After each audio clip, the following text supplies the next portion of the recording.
সেপ্টেম্বরে উপদেষ্টা পরিষদের মধ্যে এই কথাটা উঠার পরও, অক্টোবরে এটা নিয়ে চর্চা হওয়ার পরও আপনাদের মাঠে গিয়ে আন্দোলন করতে হইলো কেন ডক্টর মোহাম্মদ ইউনূস সরকারের ইয়েতে? নাকি ডক্টর মোহাম্মদ ইউনূস সরকার আপনাদেরকে কোনো না কোনোভাবে একটা কাঠি দিল যাতে আপনারা এই আন্দোলনটা করেন এবং এই আন্দোলনের নামে এটি করা যায়? মানে আপনাদের কাঁধে বন্দুক রেখে কি সরকার এটি স্বীকার করলো? কি মনে হয় আপনার? এটা বিষয়টা হচ্ছে যে মানে যেভাবে দেখে যে এটা ডক্টর ইউনূস সরকার এটা কেন করলো না? ছাত্রদের সরকার বা আমাদের সাথে ডক্টর ইউনূস সরকার এটা কেন করলো না? আমাদের আপনার সাথে কাছে কি মনে হয়? আপনারা ডক্টর ইউনূসকে নিয়োগ দিলেন, আপনাদের এটা দাবি করতে হলো কেন?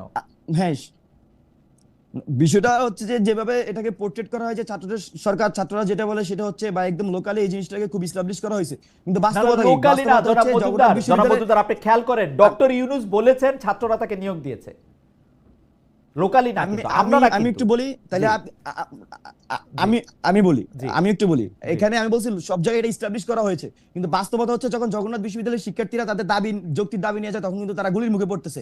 এবং আমরা দেখতেছি যে এই অন্তর্বর্তীকালীন সরকারের বিভিন্ন পর্যায়ে তাদের কিন্তু সমন্বয়হীনতা আছে। এবং শুধু তাই না, এই যে আওয়ামী লীগ নিষিদ্ধের যে দাবি, আমরা কিন্তু শুরু থেকেই বলে আসছিলাম যে আওয়ামী লীগকে নিষিদ্ধ করতে হবে, তাদের বিচারিক প্রক্রিয়া কার্যক্রম শেষ হওয়ার আগ পর্যন্ত নিষিদ্ধ রাখতে হবে, এবং বিচারিক প্রক্রিয়া শেষ হওয়ার পরে যে এই ধরনের রায় দিবে বিজ্ঞ আদালত, সেই রায় অনুযায়ী তাদের পরবর্তী তাদের সাথে ওইভাবে রাষ্ট্র ট্রিট করবে। কিন্তু আমরা দেখেছি যে এই জিনিসটা তো কিন্তু বিভিন্ন ধরনের গড়িমসি ছিল। এখানে অন্তর্বর্তীকালীন সরকার যেটা, সেটা আমি মনে করছি না যে আমি গণঅভ্যুত্থানে আমি অনেক কিছুই ছিলাম, আমি মনে করছি যে এটা একটা ইউনাইটেড জায়গা হিসেবে কাজ করে। এখানে বিভিন্ন অংশজন বিভিন্নভাবে এটাকে প্যাট্রোনাইজ করার ট্রাই করে, এবং তারই একটা বলেছিল যে আওয়ামী লীগকে দীর্ঘদিন হচ্ছে যে নিষিদ্ধ করা সম্ভব হয়নি। এটা কোনোভাবেই আপনি যেভাবে বললেন যে এটা কি আমাদের ঘাড়ে বন্দুক রেখে, না, বিষয়টা এরকম না। বিষয়টা হচ্ছে অন্তর্বর্তীকালীন সরকার নিজেরা উদ্যোগ নিয়ে। আমার একটা সরল অঙ্ক, যে ধরেন সরকারই তো এটা নিষিদ্ধ করেছে, সরকার একটা পরিপত্র জারি করে তার কার্যক্রম নিষিদ্ধ করেছে, তার আদালতে নিষিদ্ধ না, সরকার এটা নিষিদ্ধ করলে আরো 8 মাস আগেও করতে পারতো, 6 মাস আগেও করতে পারতো, 5 মাস আগেও করতে পারতো, কিন্তু সরকারের কানে কথা দেওয়ার জন্য আপনাদের 3 দিন এই গরমের মধ্যে দাঁড়ায় থাকতে হইল কেন? এইটাকে যদি বিএনপির একজন নেতা নাটক বলে, আমরা কি তারে খুব বেশি দোষ দিতে পারবো? এটা অবশ্যই আমাদেরকে যুক্তিসঙ্গতভাবে 3 দিন দাঁড়ায় থাকতে হয়েছে, প্রয়োজনে আমরা আরো 10 দিন থাকতাম। এখানে আমি সেটাই বোঝানোর চেষ্টা করছি। এখানে যেভাবে পোর্ট্রেট করা হয় যে ছাত্ররা চাইলে একটা জিনিস হয়ে যাচ্ছে, বিষয়টা কিন্তু এরকম না। আপনি দেখেছেন গতকালকেও জগন্নাথের স্টুডেন্টরা মার খেয়েছে। এখানে পুরো যে টোটাল সিস্টেমটা, আমরা মনে করছি যে এরা যখন প্রয়োজন পড়ে তখন হচ্ছে যে একটা জিনিসকে পোর্ট্রেট করে। এখানে যদি ছাত্রদের পক্ষের এরা যদি ফুলি টোটাল স্ট্যান্ড নিত, তাহলে কিন্তু আওয়ামী লীগ অনেক আগে নিষিদ্ধ হয়ে যেত এবং রাজনৈতিক ঐক্যমত্যের ভিত্তিতে কিন্তু করা সম্ভব ছিল।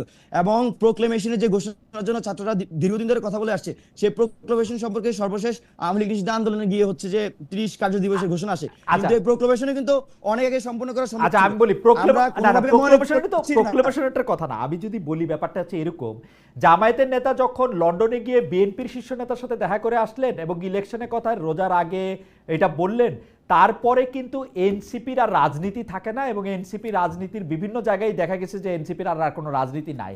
তখন কি মনে হয় না এনসিপি আর বৈষম্য বিরোধী ছাত্র আন্দোলনের একটা কিছু রাজনৈতিক ছুতা দরকার ছিল, যে রাজনৈতিক ছুতাটা যমুনার সামনে 3 দিনের অবস্থান? আপনি যেটা বলেছেন এনসিপি কে আপনি যে দৃষ্টিভঙ্গিতে দেখছেন, আমি বাংলাদেশ ছাত্র সংসদের পক্ষ থেকে আমি একই দৃষ্টিভঙ্গিতে দেখতে পাচ্ছি না, আমি এর জন্য দুঃখিত। আমার কাছে এর চেয়ে বেশি মনে হয়েছে যে এখানে যখন আমরা ছাত্রদের কাছে যাই, আমরা মানুষের সাথে কথা বলি, মানুষের মধ্যে আওয়ামী লীগ যে গণহত্যা চালিয়েছে সেই গণহত্যার ব্যাপারে তাদের কাছে কিন্তু ব্যাপক ক্ষোভ রয়েছে। এবং আপনি দেখেছেন যখন এই যে আব্দুল হামিদ, যে সাবেক রাষ্ট্রপতি ছিলেন, উনি যখন এখান থেকে দেশ ত্যাগ করে চলে যেতে পেরেছিলেন সফলভাবে, তারপরে কিন্তু এই ক্ষোভ আরো অনেক বেশি জেগে উঠেছিল, এবং মানুষ কিন্তু সোশ্যাল মিডিয়া থেকে সব শুরু করে প্রত্যেক জায়গায় কিন্তু তারা তাদের প্রতিক্রিয়া জানিয়েছে।